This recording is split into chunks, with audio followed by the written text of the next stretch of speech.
सरस्वती और गायत्री मध्यरे प्रतिद्वंदिता।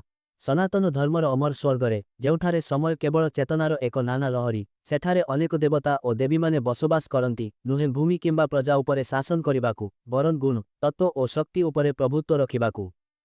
एही दिव्य शक्तिमान व्यक्तित्व मानक मध्यरे दुई नाम सदा पवित्र शक्ति और शांतिर सहित गुंजी थाए। देवी सरस्वती ज्ञान शिक्षा और सृजनशीलतार आदिस्रोत और देवी गायत्री दिव्य गायत्री मंत्रर पार्सोनिफिकेशन वेदमाता आध्यात्मिक जागरणर सार स्वरूप।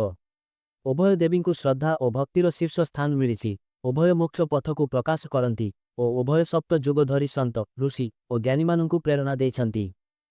किंतु यही पवित्र नाममानंक पछरे अछि गोटिए गुप्त कथा, गोटिए शांत प्रतिस्पर्धार गाथा। यह कौनसी द्वेष नुहे बरन यह एक दिव्य विरोधाभास, एक गाथा जेउठी ज्ञान और भक्ति नृत्य करती, शब्द और नीरवता रूप और तत्व समता मध्यरे एक दिव्य गाथा। आरंभरे ब्रह्मांड थिला अरूप शून्य शून्यता एक असीम शांतिर शून्यता। सेही शांत अनंततारु ब्रह्म अदृश्य परम सत्य सृष्टि को उद्भव करिले तांको अंश ब्रह्मा माध्यमरे जे समस्त विश्वर सृष्टिकर्ता। शून्य को शब्द देबाकू चिंता को रूप देबाकू और अंतसार को प्रकाश करिबाकू ब्रह्मा सृष्टि कले देवी सरस्वती को वाणी ज्ञान संगीत और शिक्षार देवी।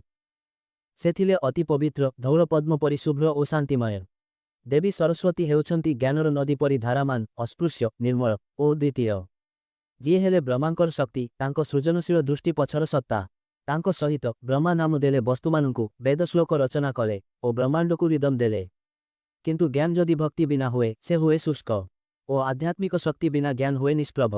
एहीपरि अवस्थारे समय परे जन्म हेला गायत्री मंत्रर ओम भूर्भुवः स्वः। एही मंत्र देला रूप और सेही रूपरु उद्भव हेले देवी गायत्री एक प्रभामय शक्ति हजार सूर्यंक परि धरिया वेदमानंकर एकत्र आत्मा धारण करिथिबा। से मध्य ब्रह्मांकर परवर्ती सहधर्मिणी हेले जे जेउठारे ज्ञान केवल विद्या नुहे सेथिरे आसीगला दिव्य चेतना। एभरी भावे उद्भव हेला एक कस्मिक वित्वता। सरस्वती बुद्धि और बाक, गायत्री आत्मा और आलोक। दुई सहधर्मिणी दुई शक्ति गोटिए सृष्टिकर्ता। वैदिक विश्वरे ऋषिमाने उभय देवी को पूजा करुथिले किंतु भिन्न भिन्न भावरे। पवित्र मंत्रगुड़ी को शिखिबा संगीत रचना करिबा यज्ञ बा पूजा करिबा दार्शनिक वाद विवाद करिबा पाई देवी सरस्वती को आह्वान करा जाउथिला। किंतु आध्यात्मिक उन्नति पाई आत्मार शुद्धि पाई और दिव्य लोकर सन्निधि पाई गायत्री मंत्र जप करा जाउथिला। एही दुई भिन्न श्रद्धाधारा आस्ते आस्ते गोटिए शिथिला प्रतिस्पर्धा को जन्म देला। द्वेष नुहे किंतु प्रभाव और प्रमुखतार अंतःस्रोत। शास्त्रगुड़िकर मत भिन्न हेबा आरंभ हेला। केही कहिले सरस्वती हेले वेदमाता, अन्यमाने कहिले गायत्री हेले वेदर आत्मा एवं मूल शक्ति। सरस्वती प्रतिनिधित्व करुथिले शिक्षा व्याकरण और नियमबद्ध विद्या को।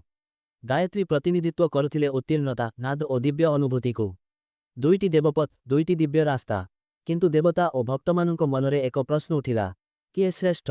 एही गाथा एक द्रुत मोड़ नेइथिला एक विशाल यज्ञ समयरे एक कस्मिक बलिदान जहाँ ब्रह्माजी आयोजन करिथिले।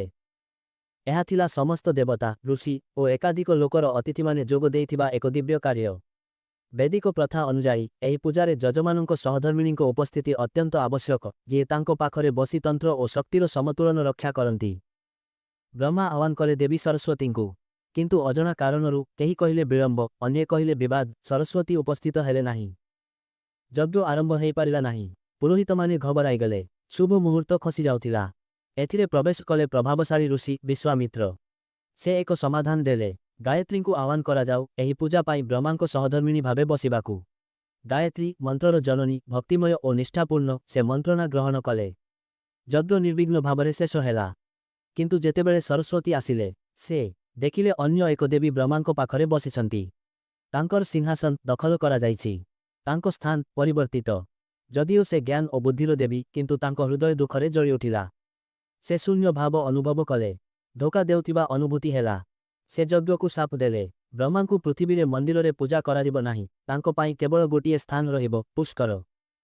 एबे पर्यंत भारत रे ब्रह्मा मंदिर अत्यंत दुर्लभ। एभरी आरंभ हेला दुई देवी मध्यरे गोटिए शांत आकाशीय प्रतिस्पर्धा। मनस्तत्वर देवी सरस्वती निज मन मध्यरे अंतर्ध्यान हेले। से केवल सेमानंकु आशीर्वाद देले जेउमाने सत्य ज्ञान पाई अंतर्मुखी चेष्टा करुथिले।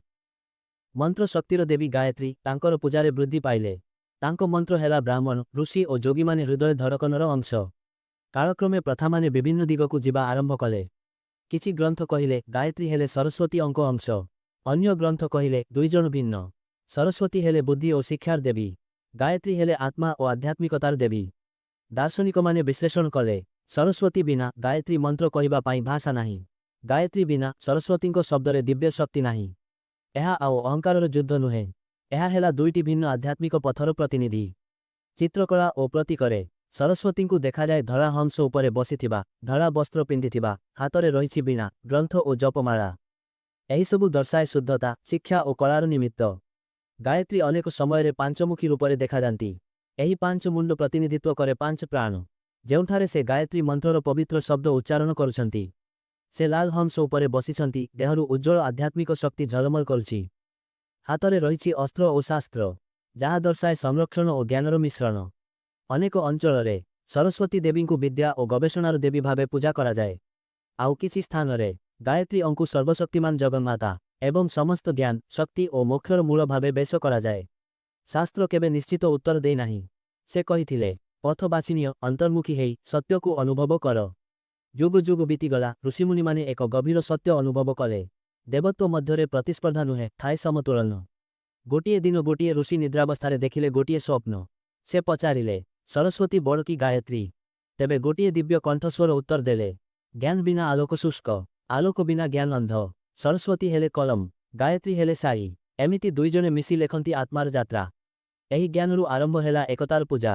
ଅନେକ ମନ୍ଦିର, ମନ୍ତ୍ର ଦୁଇ ଦେବୀଙ୍କୁ ସମାନ ଭାବେ ଶ୍ରଦ୍ଧା କରିବା ଆରମ୍ଭ କଲେ। ଆଜି ବି ଛାତ୍ରଛାତ୍ରୀମାନେ ତାଙ୍କର ପାଠ ପ୍ରାରମ୍ଭ କରନ୍ତି ସରସ୍ୱତୀ ବନ୍ଦନା ଦ୍ୱାରା ଏବଂ ସେହି ପାଠ ଶେଷ କରନ୍ତି ଗାୟତ୍ରୀ ଜପ ଦ୍ୱାରା। ବୈଦିକ କାର୍ଯ୍ୟରେ ଦୁଇଜଣ ଉଲ୍ଲେଖିତ ଏବଂ ଦୁଇଜଣ ଆମକୁ ନେଇ ଯାଆନ୍ତି ଏକ ଉଚ୍ଚତମ ସତ୍ୟ ବ୍ରହ୍ମତତ୍ତ୍ୱରେ। ସେହି ପ୍ରତିସ୍ପର୍ଦ୍ଧା ଥିଲା ନୁହେଁ ବାସ୍ତବରେ କୌଣସି ବିରୋଧ। ଏହା ଥିଲା ଏକ ଦ୍ୱନ୍ଦ୍ୱ ନାଟକ, ଯାହା ଆମକୁ ଶିଖାଏ ଜ୍ଞାନ ଓ ଭକ୍ତି ସହିତ ଏକାଠି ଚାଲିବା ଦରକାର। ଆଜିର ତଥ୍ୟ ଓ ବୁଦ୍ଧିର ବିଶ୍ୱରେ ସରସ୍ୱତୀ ଆମକୁ ଅନୁପ୍ରେରଣା ଦିଅନ୍ତି, ସ୍ପଷ୍ଟତା ଖୋଜ, ପ୍ରଶ୍ନ କର, ଶିଖ।